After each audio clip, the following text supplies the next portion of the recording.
for the next meeting. Clerk. Private Members' Business Notice number 1 for a motion in relation to the National Broadband Network.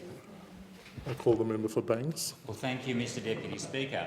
I move the motion relating to the National Broadband Network in the terms in which it appears on the notice paper. Thank you, Mr Deputy Speaker. Well, I'm very pleased to have the opportunity to speak on this matter because rarely in our history has there been so sorry an example of public administration as the administration of the NBN under the previous government, and rarely has there been such a clear contrast between the two approaches. Now, of course, to start the NBN story, Mr Deputy Speaker, we have to go back to 2007 when Kevin Rudd said that the then opposition would contribute $4.7 billion to what then was only going to be a $10 billion network. Now, of course, what happened then was they sort of had a few chats with people in industry, decided that was all a bit complicated, and the then Communications Minister, Senator Conroy, in a couple of fleeting airborne meetings with the then Prime Minister, sort of said, well, look, you know, that idea we had before the election, that's not going to work, unfortunately, because numbers don't stack up even remotely. So then what happened was the then Prime Minister emerged in April of 2009 and, mustering all the gravitas that he could, said that with the private sector in retreat, the government would step up and build the NBN at a cost of $43 billion. And he said that the private sector would contribute up to 49% of that cost. And of course that didn't happen, Mr Deputy Speaker, because this was such a flawed project from the outset. So much so that the independent report that the government commissioned late last year found that the cost would actually be about $73 billion to build the NBN. And you've got to pause for a moment and think about that, Mr Deputy Speaker. There's about 9 million households in Australia. $73 billion works out about $8,000 per household in Australia.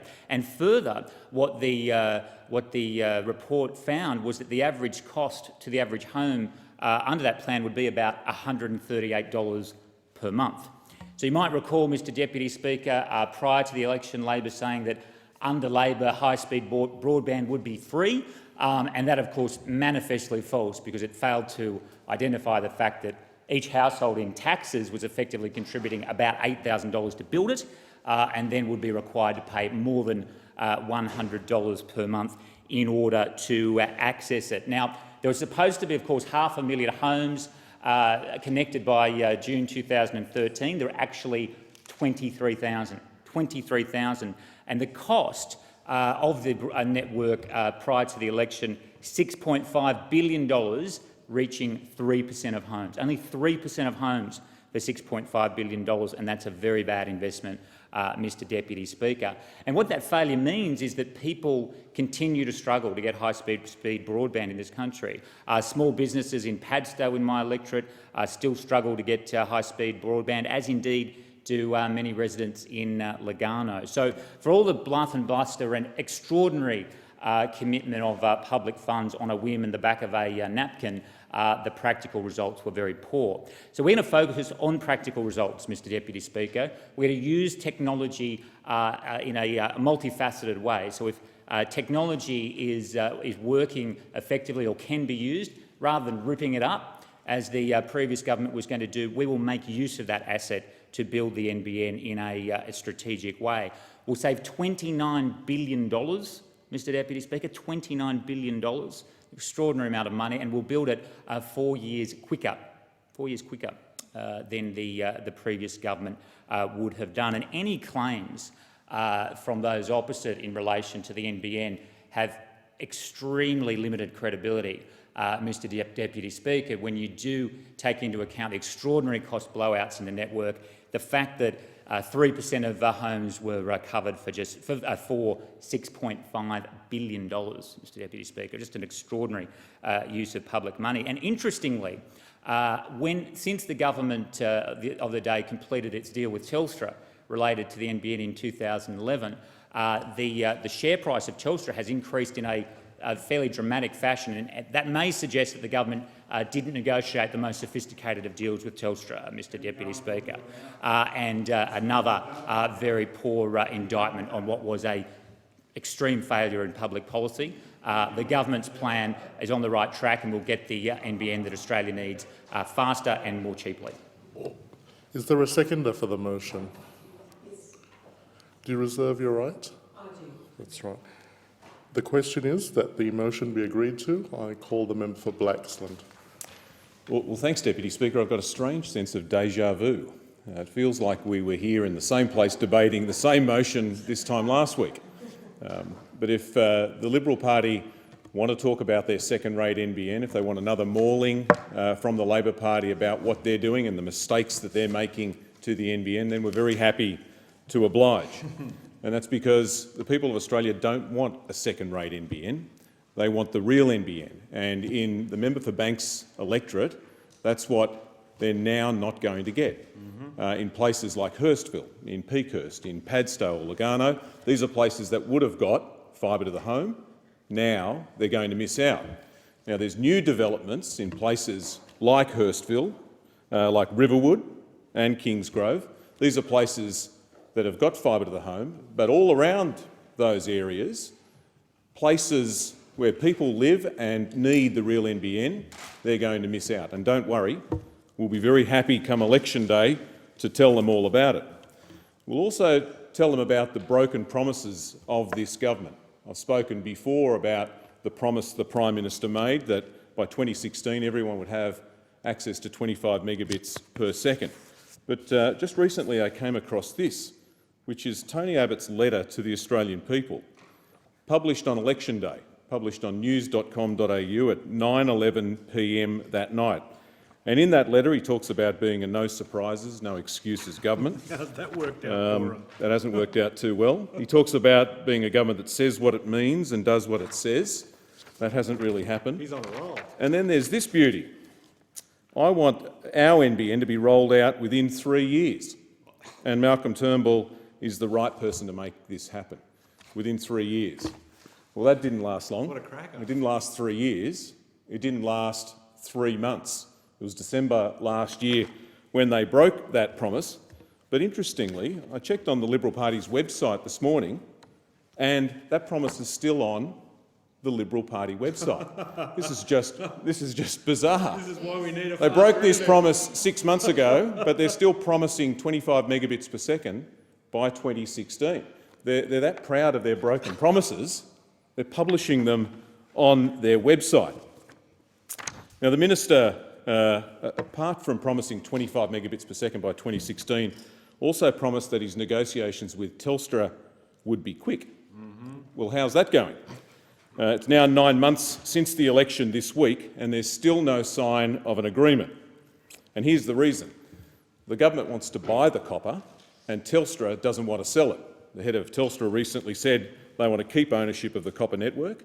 The chairman of NBN, Ziggy Switkowski, said earlier this year that he thinks ownership of the copper network should be transferred to them. Now, that's despite the fact that advice to the minister when he came to office late last year said that the government purchasing the copper would be, quote unquote, a very high-risk approach, and that instead they should lease the copper or have a managed service. Now, Deputy Speaker, whoever wins this fight, whether it's the government or whether it's Telstra, there's one group of people that will lose out, and that's the Australian people, because they'll end up with an ageing copper network rather than fibre. The NBN is still not being rolled out fast enough. I've been critical of our government in not rolling it out fast enough, and I make the same criticism of this government. In October last year, the minister was in Blacktown and he said that 450,000 premises would be passed by fibre by the end of this month, by the end of June, and he's not going to meet that target. He also said a few things in Parliament last week. He said that the government's second-rate NBN would be about $30 billion less expensive for taxpayers. That's not right, and I said last week the difference between the cost to taxpayers between their model and ours is less than $1 billion. The minister disputes this. Well, Deputy Speaker, who's right? Well, respected journalist René LeMay looked at this issue last week, and what's his verdict? He says, quote, "The evidence shows that Claire is correct. And so, if the Liberal Party want to debate the NBN, then we say bring it on. You've got broken promises that are still on their website. You've got negotiations with Telstra that haven't been quick. You've got a fight between Telstra and the government on who owns the copper. Construction is still too slow. And in places like the members' electorate, in Banks, in places like Padstow and Peakhurst, they're going to miss out on the real NBN and get a second-rate NBN instead. So keep moving motions like this. Go right ahead. The question is that the motion be agreed to. I call the member for Corangamite. Thank you very much, Mr Acting Deputy Speaker.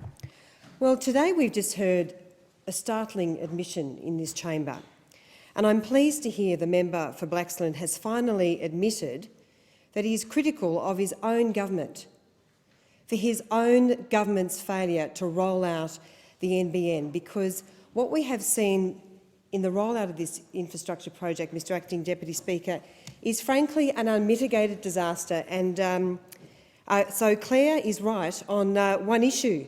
Yes, it has been, well, I'm only repeating your own words because you were speaking about yourself as Claire, so I'm just following your example. The member for Blaxland has highlighted that this government has fundamentally failed to do this. The previous government has fundamentally failed to do what it said.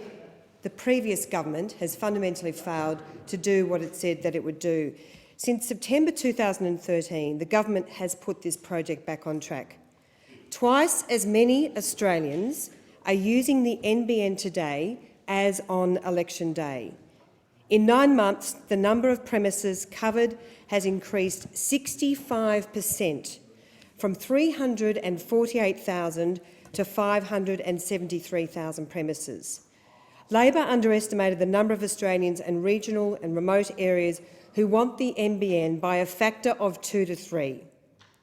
What we are delivering, Mr Acting Deputy Speaker, is a plan to roll out the NBN to all Australians, and we are proudly doing so.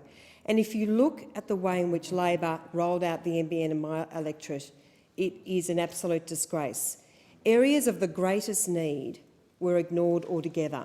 The rollout map in Corangamite excluded all of southern Geelong.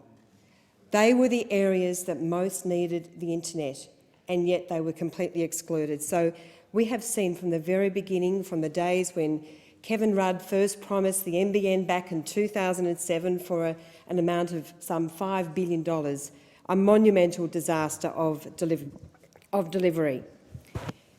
Mr Acting Deputy Speaker, our strategic review found that the true cost of Labor's NBN is $72.6 billion, $29 billion more than the public were told, and it would take until 2024. That is an absolute disgrace. Labor's NBN would lift broadband costs by up to 80%, $43 per month for a typical household. So, Mr Acting Deputy Speaker, not only have we seen an absolute failure in terms of the rollout, but we've also seen some monumental disasters in terms of the various elements of the NBN. Now consider the NBN interim satellite service. Again, we have seen an example where Labor promised some 250,000 households they would receive satellite. In fact, it was just a small fraction of that. And now in my electorate and across many parts of rural and regional Australia, there are literally thousands of people who cannot access internet because Labor shortchanged them on the interim satellite service. Again, a total mismanagement of a vital service for rural and regional Australia. And we see the same mismanagement with the fixed wireless system. Again, Labor failed to acquire enough spectrum. So again, they have monumentally underestimated the demand, and they have monumentally failed to deliver as they committed. In fact, without the policy changes that we are making, the NBN would be unable to service some 200,000 premises in these areas. And I know, Mr Acting Deputy Speaker, from my experience in a large regional area of Victoria, I have seen time and time again where Labor does not care about rural and regional families. It does not care about mobile phone black spots. It does not understand how important communications are to families living in the country. The fact that Labor did not spend 1 cent on mobile phone black spots is an absolute disgrace. And we are seeing an unmitigated failure by Labor in the way in which it has prioritised communications infrastructure. And again, Mr Acting Deputy Speaker, we see a monumental failure in the way in which it has been costed. So we've heard from the member for Blackstone. I mean, the fact of the matter is these figures are from La La Land, and I spoke about La La Land last week, and you ruled that that was very much in order because it is La La Land. This project was delivered irresponsibly, and we are proud to be fixing it. The question is that the motion be agreed to. I call the member for Greenway.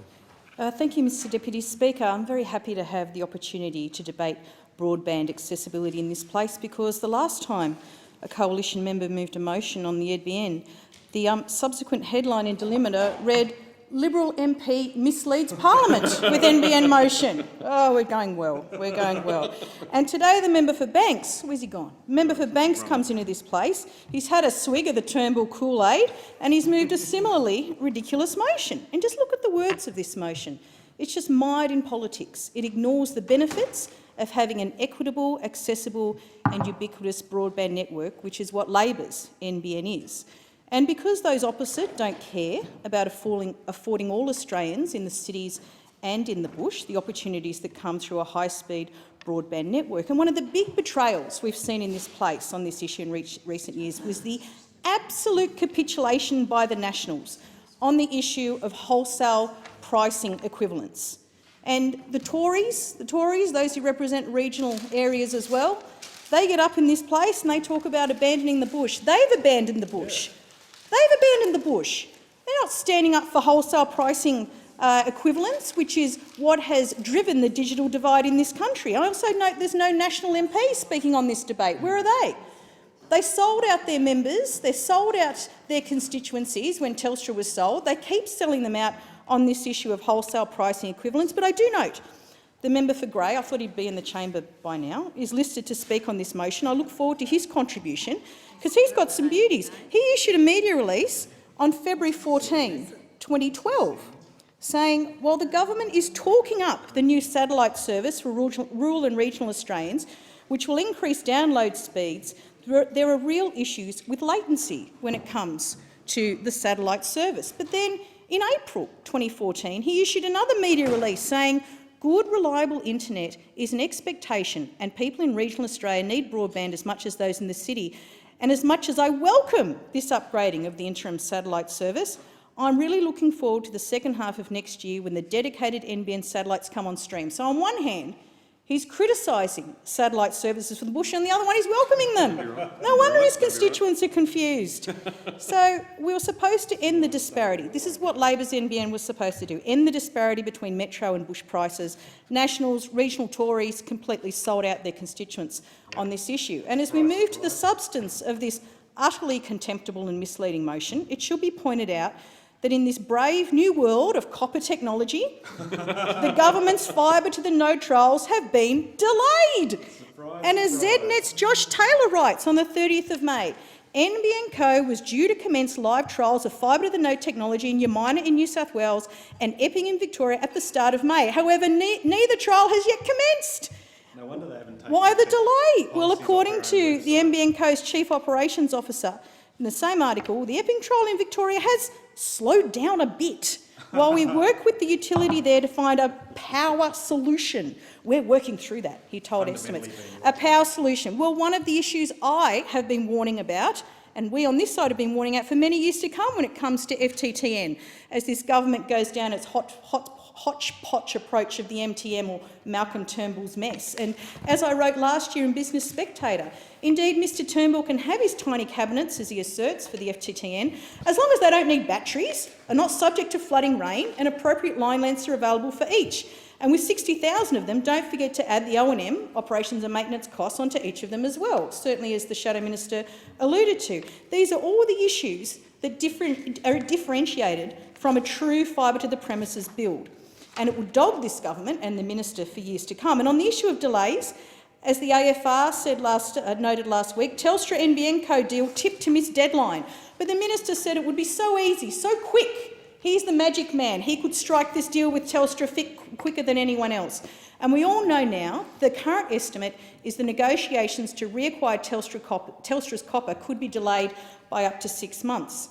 And I note this motion also points to cost, and just as the member for Gilmore's motion did last week, and we know what happened there, and we saw that the headline there, the member for Banks in his motion specifically doesn't mention figures. I believe this probably indicates he doesn't stand by the previous comments from Minister Turnbull and the member for Gilmore.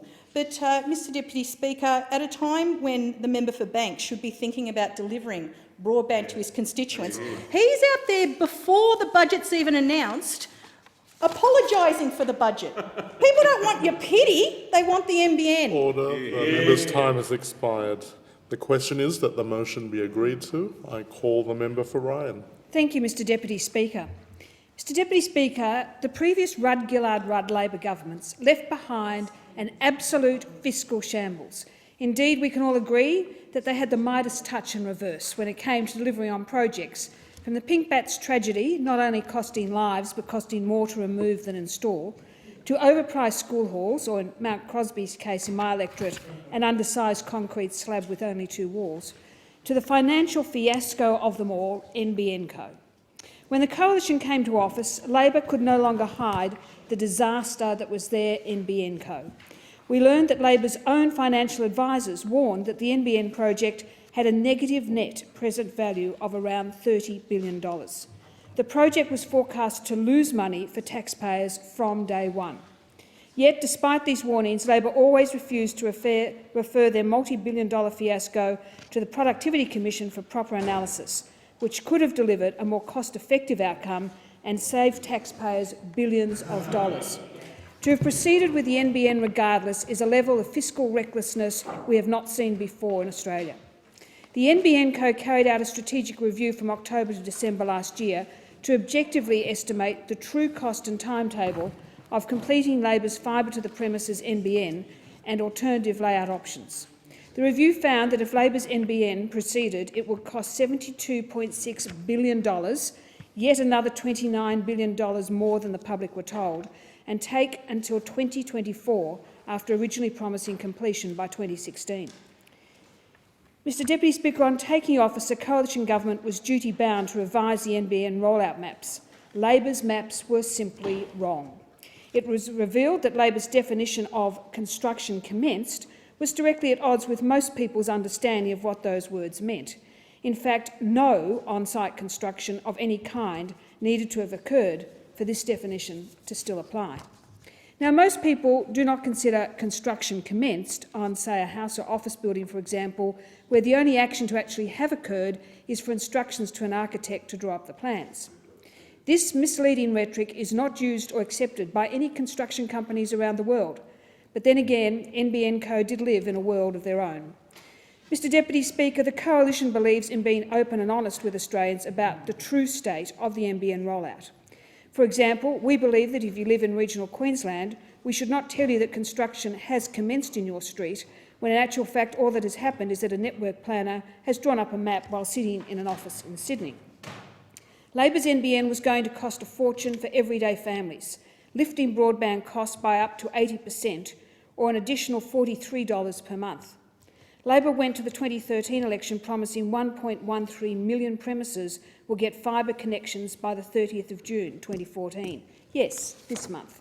But NBN Co had informed the then Labor government that the fibre would be revised downwards by 500,000 premises, a fact the Labor government failed to tell the public prior to the election. In July 2013, Labor told 250,000 households and businesses they were eligible for the interim satellite service. Yet by December 2013, the ISS reached its capacity of only 48,000 customers and registration closed. Labor spent $351 million on the ISS, $7,300 per user, yet it only delivers dial-up service to many users. In April, the Coalition Government moved to fix Labor's mistakes, committing $34 million to improve the ISS and improve service quality for existing users and proceed with new connections. The Coalition Government is spelling out the facts about NBN Co's performance instead of misleading the Australian people. The Coalition is committed to rolling out the national broadband network as quickly as possible, at less cost to taxpayers and more affordably for consumers.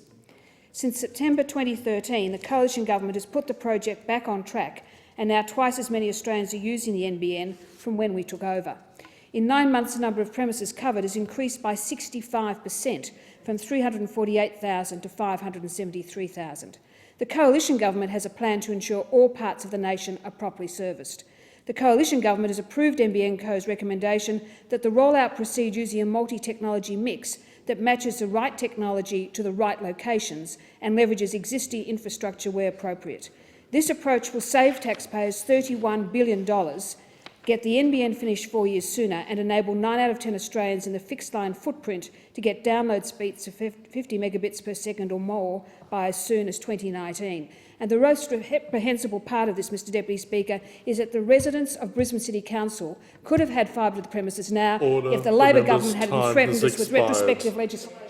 The question is that the motion be agreed to. I call the member for Chifley. Thanks, Deputy Speaker. Well, the fraud ban tour de farce has rolled back into town. Last week, regional members were kicking it along, and this week we've got the member for Banks at the wheel. I would have said that they'd rolled it out, but they haven't been able to demonstrate as a government their capacity to roll anything out, so it seems quite wrong to use that phrase in relation to anything that they do. But what they are rolling out is the same old untruths and falsehoods, and it rests on 3 claims: that they would do things differently, they do it in less time, and they do it at less cost. And on all three claims, just wrong. And the reason I say when they claim they'll do it differently that is a wrong claim, they're not doing anything different to what they'd done previously. Rely on copper. And every time they relied on copper, they failed. They failed 20 times before, and we're getting ready for failure 21. In terms of the less time, they said they went to election actually saying that we would have 2 different versions. Our version will be delivered by 2021, theirs by 2019. 2 years difference. In terms of the target, we said 93% of premises connected by fibre to the premises. Under them, 30% of that 93% will be connected by HFC, which anyone who's used HFC knows that the best thing that they can see about HFC is a day when they don't use it. 44% will get it via the node, and 26% will get it fibre to the premises. Copper is their crutch. They're already found wanting. Ziggy Switkowski, their chairperson's already saying they're going to have to upgrade copper, but what we're cheering about here today from those opposite is slower speeds delivered a year quicker at $1 billion less difference with less bang for the buck. The claim that it'd be $73 billion in cost, all they've done is inflate the cost number by changing the assumptions, which is a tactic that they always do. For example, too, when they say that it's going to cost residents and households more, as the member for Ryan just carried on with that canard, well, the current NBN retail prices are comparable to other forms of broadband, and NBN Co's locked in the prices to mirror inflation. But what wasn't mentioned by those opposite is that the people in the regional areas under their model will pay way more than the urban area because of the changes that the coalition's made. And the residents, and the other claim is residents don't want 1 gigabit per second and that there's no other network. This is what the ministers claim. No other network in the world's been made at that speed. Wrong. Actually, the Shadow Minister and I visited a network that is being developed for 1 gigabit per second. It's being developed by Google in various parts of the United States, where people are seeing transformations in regional areas because of the fact that they have got a strong broadband network. Now, I took a tour through the member for Banks' electorate to just to get a sense of broadband quality in his area via mybroadband.communications.gov.au, and when it rates the accessibility and quality of broadband in his area, I don't think there's a lot to be proud of. And if he was fair income, he'd be championing his people's interest, not trying to get brownie points from an out-of-touch PM in the way that he has. You look at 12 suburbs in his electorate, the bulk of them, while some of them may have great ADSL access, the lot of them, apart from 2 places, have terrible speeds. And in fact, some of the worst places, like Padstow Heights, get 3 megabits per second and yet all he's championing today, the member for Banks, is slowing down the rate or the ability to actually help those suburbs. And when people actually quiz Malcolm Turnbull on Twitter, in fact one Padstow person quizzed him about it, he said he abused him and in fact said, is it fair the city gets higher speeds than the bush? Well, it's interesting because the response was from Padstow residents, FTTP isn't just about speed, it's also about reliability. And right now, every time it rains, you lose both phone and internet in Padstow. And this is what the member for Banks is championing. And when people were giving him chip back, the Minister for Communications chipped them via Twitter by saying, you don't care what it costs, do you? You want it and you want everyone else to pay for it. Seems pretty selfish for me. I wonder if he's using that argument about PPL in the Cabinet room. But at any rate, people in the member for Banks area, like for example real estate agents in Oatley, talking about whether or not the access is good enough in prospective homes, indicates that people in the member for Banks area want a better NBN, not a nastier, slower dud of an NBN. They want broadband, they don't want fraudband. The question is that the motion be agreed to. I call the member for Grey. Oh, thank you, Mr Deputy Speaker. Mr Deputy Speaker, the NBN, of course, has been a rolled gold disaster and it promised the earth, but in fact, Mr Deputy Speaker, it delivered about a truckload of gravel and we've got a long way to go at this stage. But there are some of the hype that has gone around the NBN. Towns, as an effect of that, towns like Port Augusta in my electorate have been totally misled. In fact, the fibre to the node was supposed to be finished about now.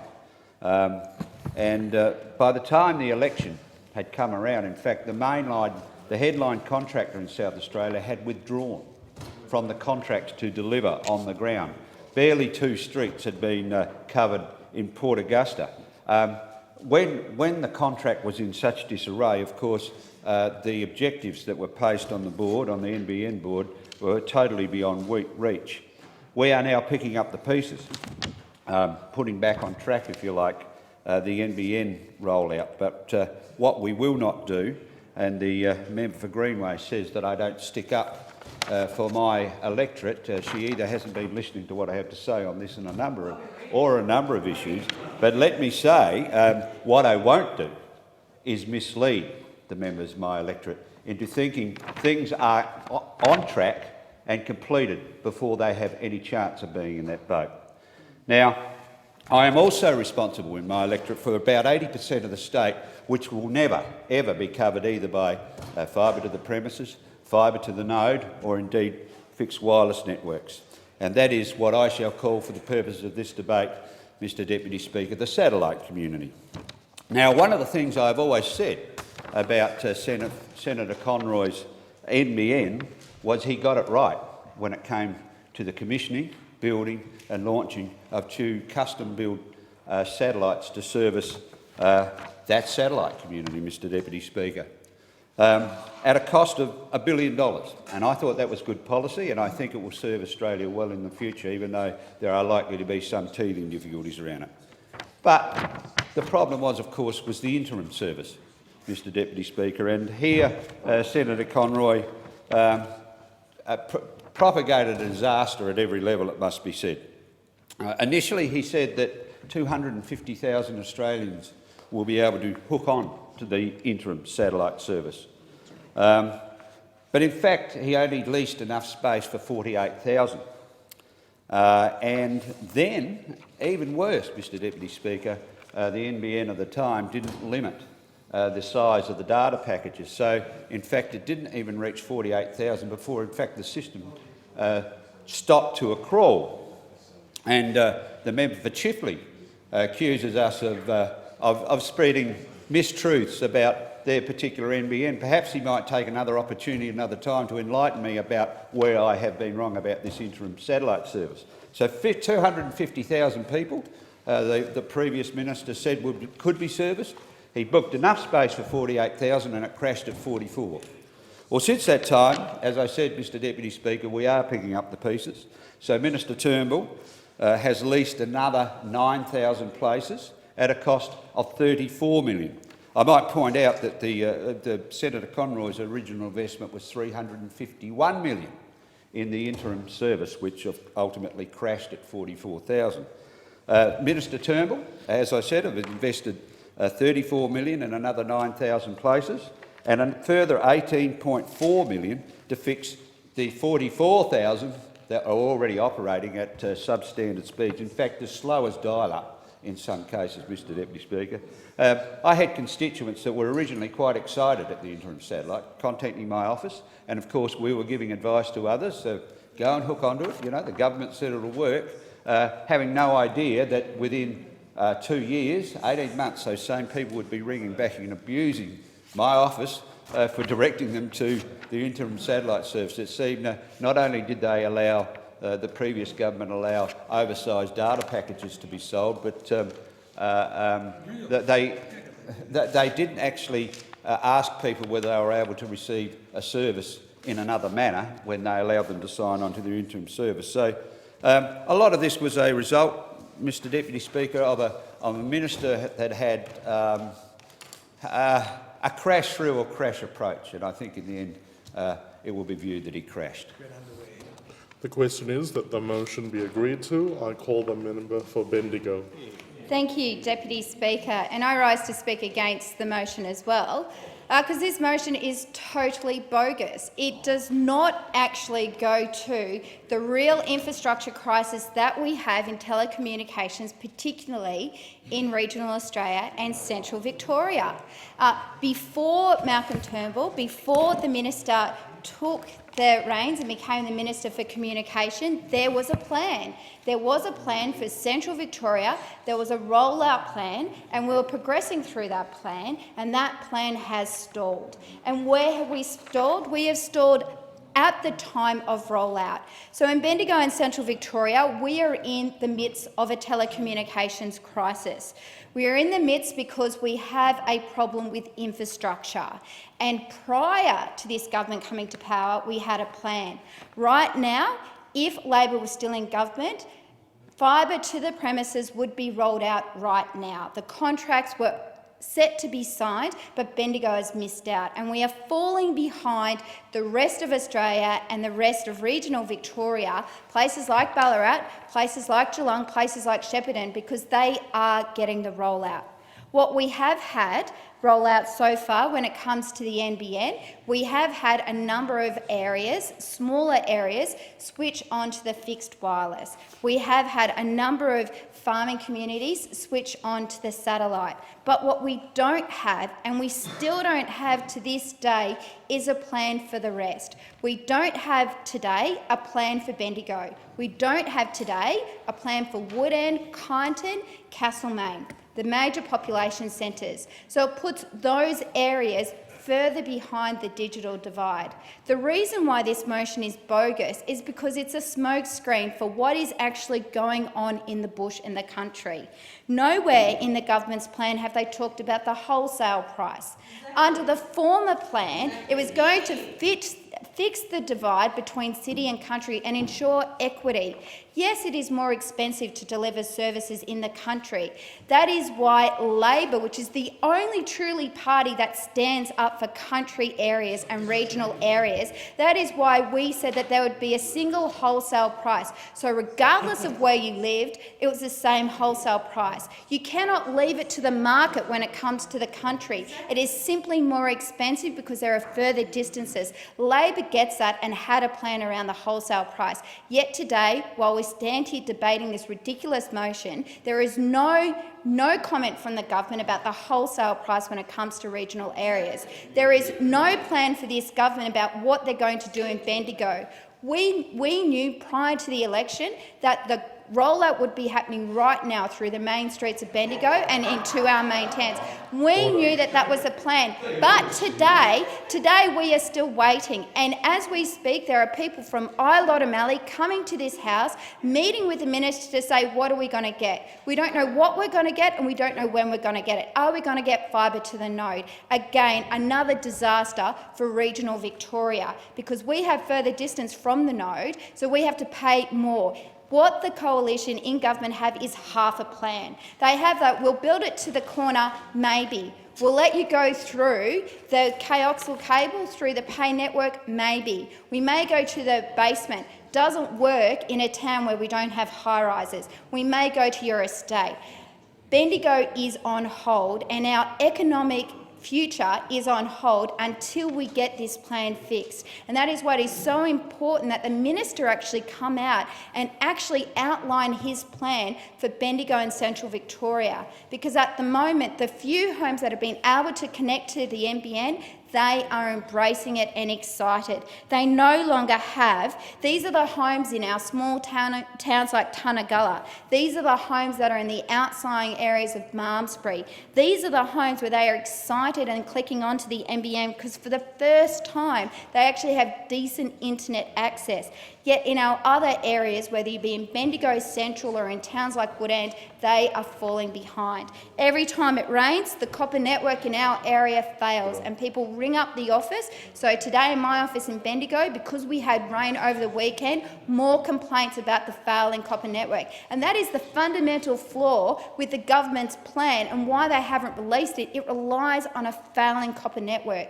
If we are serious about connecting to the world and serious about connecting to the regions, then we need the NBN and not more smoke screens like this ridiculous motion. The question is that the motion be agreed to. I call the member for Swan. Thank you, Mr Deputy Speaker. I rise to support the motion from the member for Banks, and it's great to see so many people here still and who have spoken passionately about this issue and have got their views, and then there's the facts that come with it as well. So I'll try and enlighten the members who are still here about the particular issues faced in my electorate of Swan. The member moving the motion talks about problems with the NBN around the country, but I would put forward today the proposition that nowhere has the rollout been so shambolic, so mismanaged by Labor, so disappointing as in my home state of Western Australia.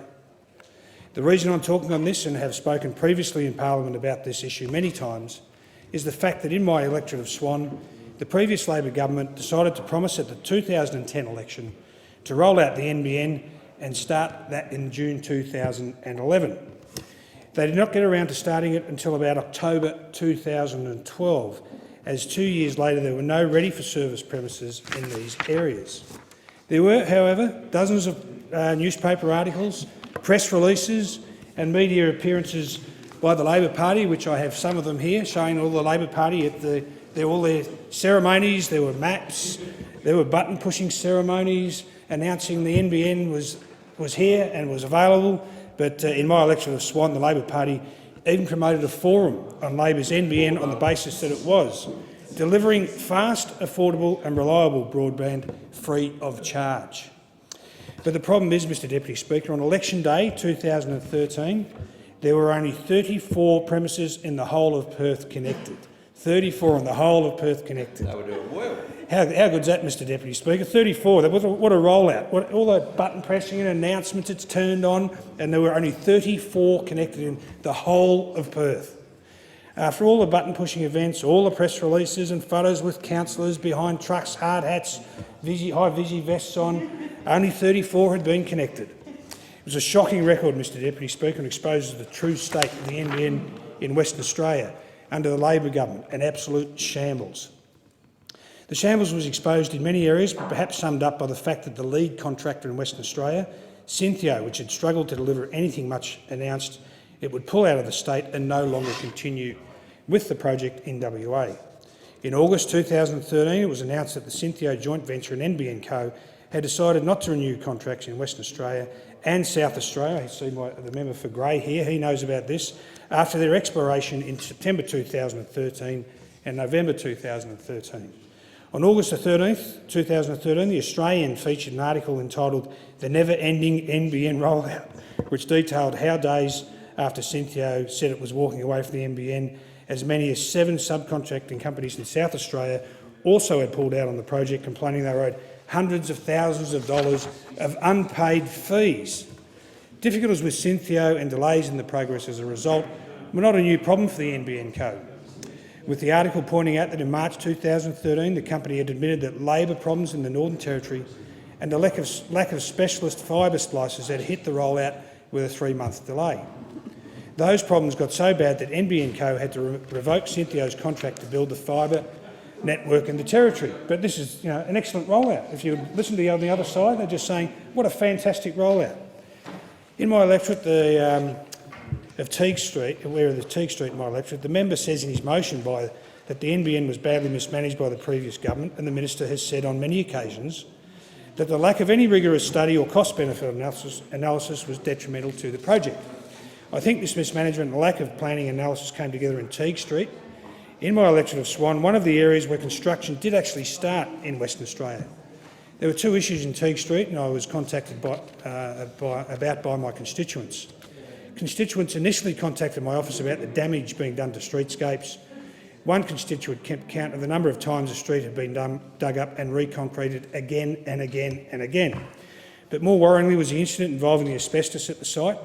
I spoke about this during the last parliament and won't repeat it in full today, as members can refer to that speech, which I'm sure will be rushing out to do that. But I will repeat that the highest priority must be the safety of the workers and the communities where this work is taking place. Sounds a bit like a pink bats issue, doesn't it? Yeah. We can have all the rhetoric about who is right and who is wrong, but at the end of the day, major infrastructure projects must protect the workers and the people in the communities who would be affected by such things as asbestos spores. Mr Deputy Speaker, in conclusion, I support the motion by the member and am confident the minister will be able to turn this sorry debacle around and ensure fastbrand is delivered to WA and my electorate of Swan. Thank you. The time allotted for this debate has expired.